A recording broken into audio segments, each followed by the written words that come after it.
from the International Air Commission, and cardiovascular mortality rates in 24 countries taken from the World Health Organization indicate a significant and negative relation.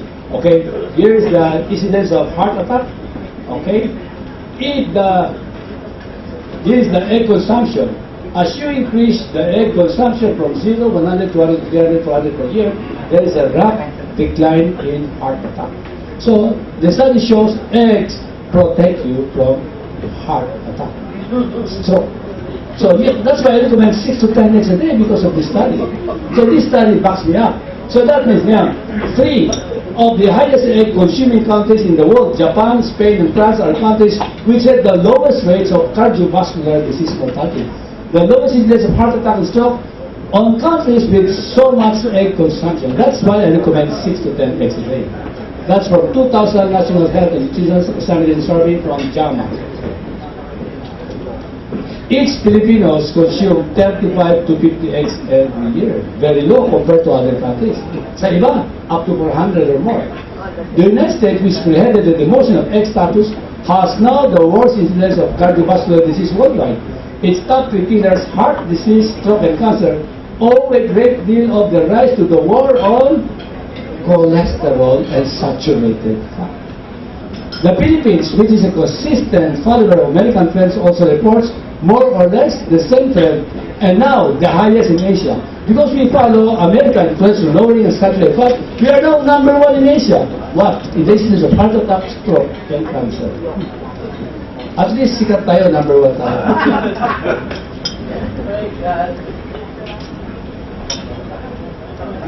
Gutom na ako.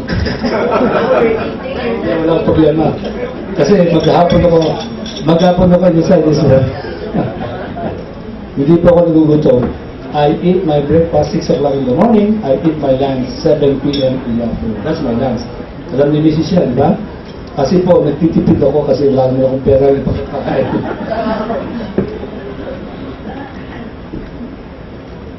French paradox.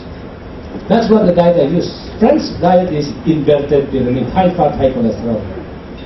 While the French diet is high in saturated fat and cholesterol, 2 to 4 eggs per day, butter, cheese, red meat, and animal fat, soft fat, the incidence of heart attack among French women is the lowest throughout the world. But the incidence of heart attack among American women is the highest. Baliktad. Dito na lang, alam nyo na mali ang turo. That is from Gary Talks, The Soft Science of Dietary Fat. Year 2000.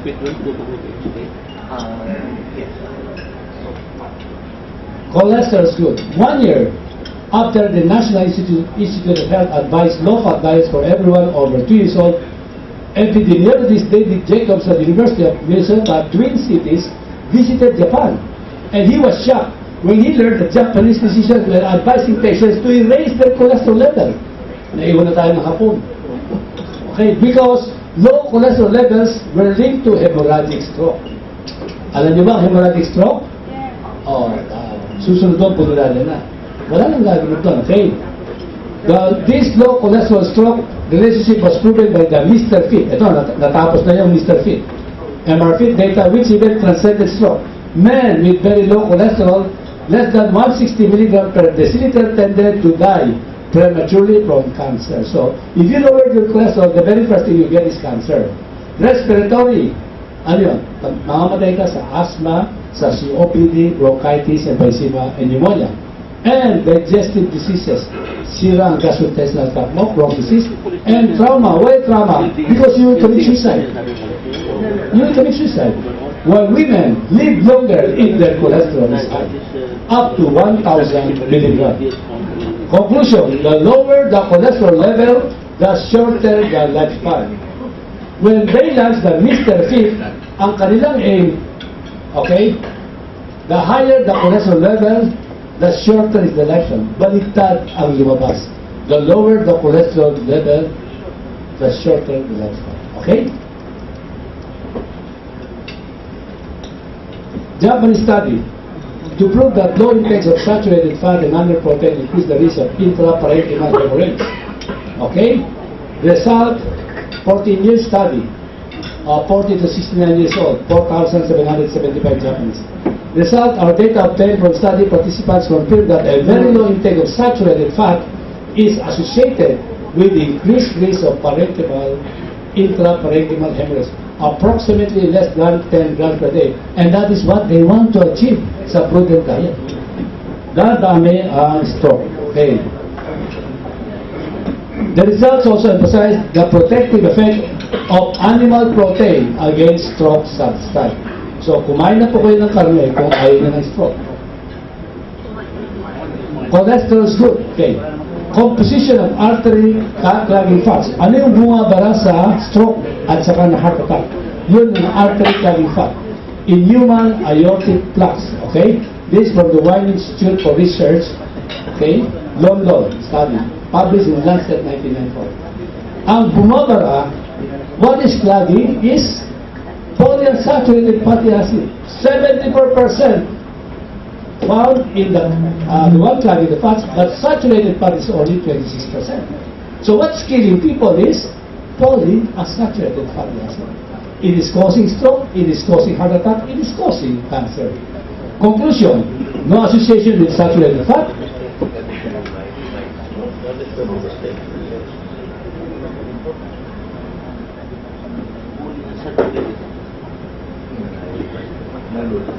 Masalo na yun.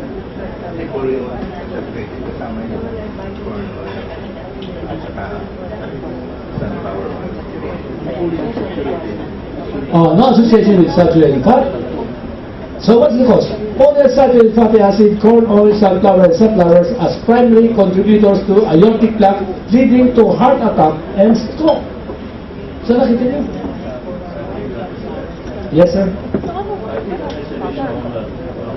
The aortic plaque is not due to the cholesterol. Okay? The aortic plaque is a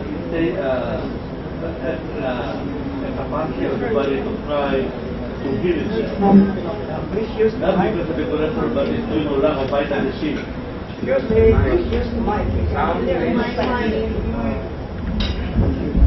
Yeah, they're trying to blame the production of the plaque as the cause of the heart attack. It's not. It is the lack of vitamin C. Okay? The cholesterol is like the kid who was in Holland. He saw that the dike was trying to burst, so he put his arm over there to plug it. The cholesterol is like the arm that plugged the leak. Okay? And of course, when they autopsied the people that died over 80s, they found this plaque, and they automatically conclude that that is the cause, but it's not.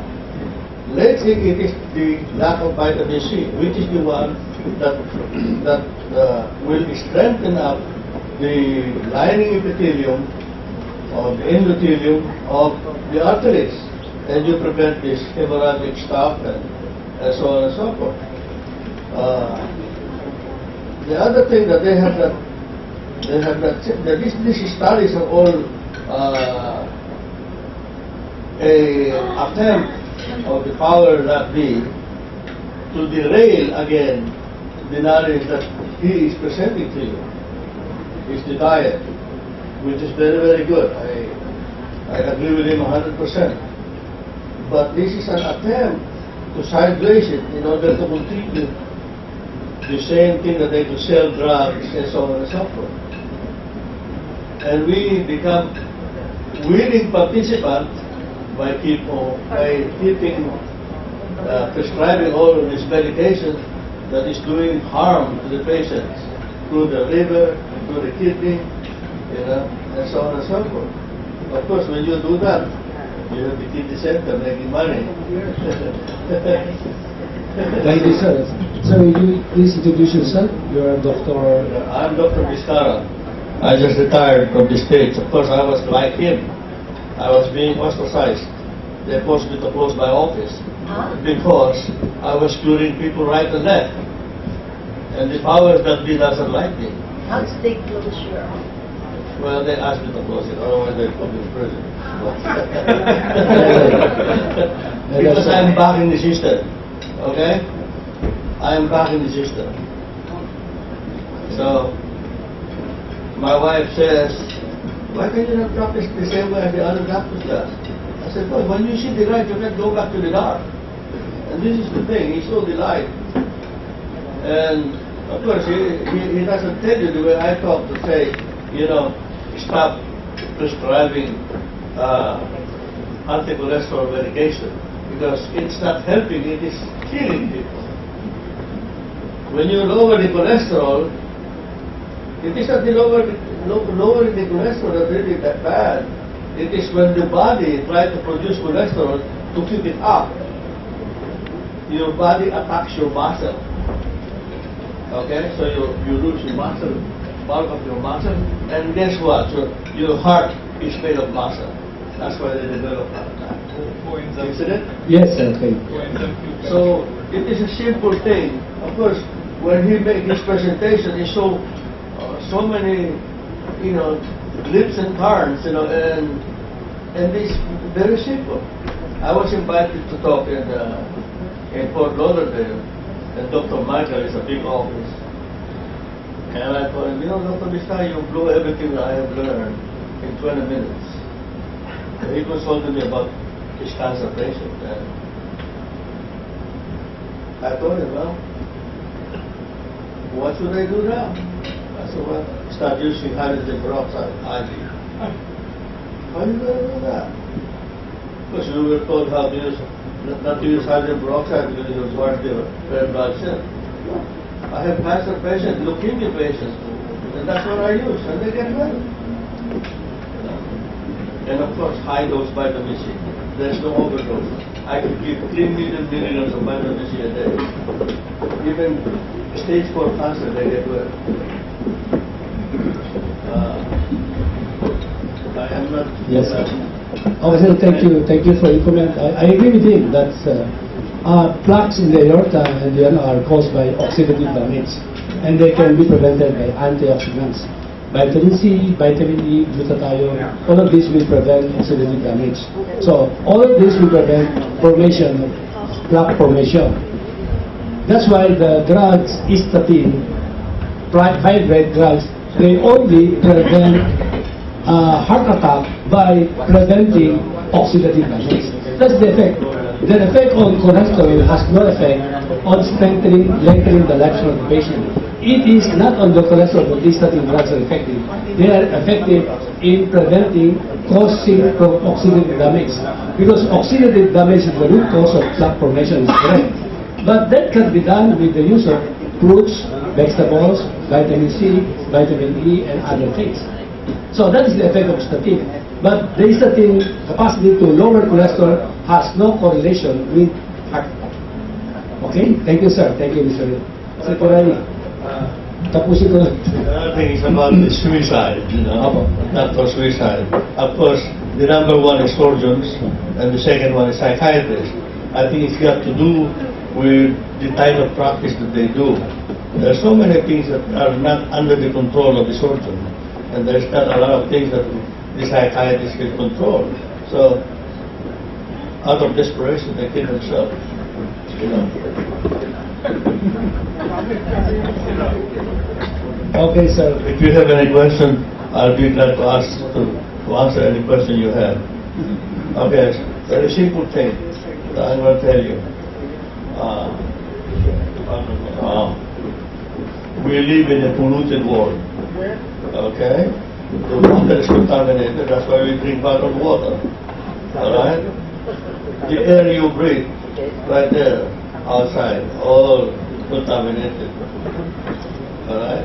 The food that you eat are all contaminated. So, that is the one area that nobody addressed. And then one convention that qualifies you. And I would like to ask you to be the speaker in our January seminar. I don't know if I could be here because I'm going back to the States December 11. I don't know where. But in the meantime, I'd like Dr. Navarro to finish this lecture. Sure. Boys, sunflower, safflower. as primary contributors to aortic plaque that will cause heart attack and stroke. So the author suggested that current recommendations caution people to avoid these oils completely. So hindi po sa akin ang galing yan. That's from a study in London by the Wine Institute for Metabolic Research. And that's published in Lancet 1994.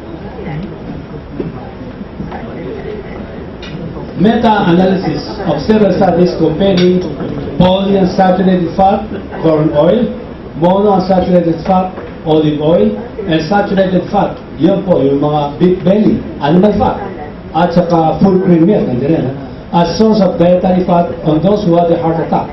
The duration of the study is 2 years, and that is published in the British Medical Journal 1965. Result, corn oil had 30% lowering of cholesterol. So it lowered cholesterol. That's their aim. But only 52% remained alive after 2 years. So they had a second heart attack and they died. Olive oil group fared better with 47% alive. That's a difference of 5%. But in the group that ate saturated fat, animal fat, 75% still were alive. So you can see, animal fat will save you. It is already wrong that lean meat should be eaten. No, you need saturated fat. Many researchers recently have detected a life with fat fueling as a cause of heart disease. They pointed out that more than 60% of all heart attacks occur in people with normal cholesterol level or even below. Mas marami nung mamatay sa heart attack. But majority of people with high cholesterol level never had heart attack. So delicate, right? Source General Carbon and Master Science Institution, the surprising truth about saturated fats. Melbourne Women's Midlife Health Project, the one I mentioned earlier, okay, published in the American Journal of Epidemiology 2003, to assess the relation between serum lipid and memory in a healthy middle-aged cohort of women. Subject, 326 women aged 52 to 63 years. Duration, 8 years. Result, there was a small but significant association between current LDL cholesterol concentration and memory. For total cholesterol, the association approached significance. Conclusion, higher LDL cholesterol and relatively recent increases in total cholesterol LDL levels are associated with better memory. So, if you are senior citizen, kayo po ay 86 years old, okay, if you increase your saturated fat intake and cholesterol, ang memory nyo will become 26 years old. Sure. Ako po ay 66 years old. Okay? Actually, cholesterol-laden foods that are demonized are the best source of substrates for the synthesis of sex hormones, estrogen, progesterone, testosterone, anti-aging hormones, DHEA, and anti-inflammatory hormones, corticosteroids. I discussed that already. It also plays a role in the synthesis of bile and vitamin D, besides being a membrane-stabilizing antioxidant.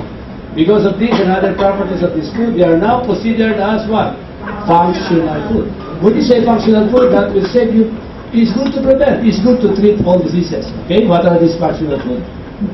Functions of food for satiety, nutrition, and health. Functional foods are foods consumed as part of the normal diet, but contain biologically active components which have the potential to enhance health, reduce risk of disease, and above all, able to heal. So it prevents and it treats diseases. These are functional food. These are foods that enhance our body's immune system and help prevent disease, aid in recovery from diseases, as well as regulate our body's rhythm, and above all, delays aging. Background. The term functional food was first introduced in Japan in the mid-1980s and refers to processed foods containing ingredients that aid specific body functions, in addition to their nutritive value. That is Hardy year 2000. Today, Japan is the only country that has formulated a specific regulatory approval process for functional food, known as FOSU, Foods for Specified Health Use. These foods are eligible to bear a seal of approval from the Japanese Ministry of Health and Welfare 1996. In the United States, the functional food category, its role in disease prevention and health promotion is not recognized legally. But regardless of this, many organizations have proposed definitions of this new and emerging area of the food and nutrition sciences. In 1994, the Institute of Medicine's Food and Nutrition Board defined functional food as any food or food ingredient that may provide a health benefit beyond the traditional nutrients it contains, particularly beef. You see? And yet there is a war on meat, right? They say it can cause cancer. That's wrong. The teaching is wrong. It has no science. It has no validity. The meat of ruminants, cows, sheep, goat, and other animals that chew the cud contains more CLA than non-ruminant meats, such as turkey, chicken, and pork. Okay. Small amounts of CLA have blocked all three stages of cancer. You see? Initiation of cancer, promotion, metastasis. Most anti-cancer agents block only one of these stages. Kumbaga, your chemotherapy is good only for initiation, stage 1, or promotion, stage 2 or 3, or metastasis. But CLA can block all of the stages. CLA has shown the growth of an unusually wide variety of tumors, including cancer of the skin, breast, prostate, and colon. That is from Journal of Carcinogenesis 2010. Bago lang po yan, right? And that is found in milk, butter, cheese, and saturated fat. Benefits across the board. CLA. Animal studies show that as little as 0.5% CLA in your diet could reduce tumor by over 50%. And yet it has no side effect on stem cells. CLA enhances stem cells, as you will see in my discussion this afternoon. Ano ba? Afternoon. High cholesterol and triglycerides. If your diet is high in cholesterol and fats, animal fats, it will suppress triglyceride accumulation. That will prevent obesity and induces apoptosis in 3,3-L1 pre-adipocytes. Right? Your adipocytes, yung fat pad mo, mag-undergo siya, papayad ka.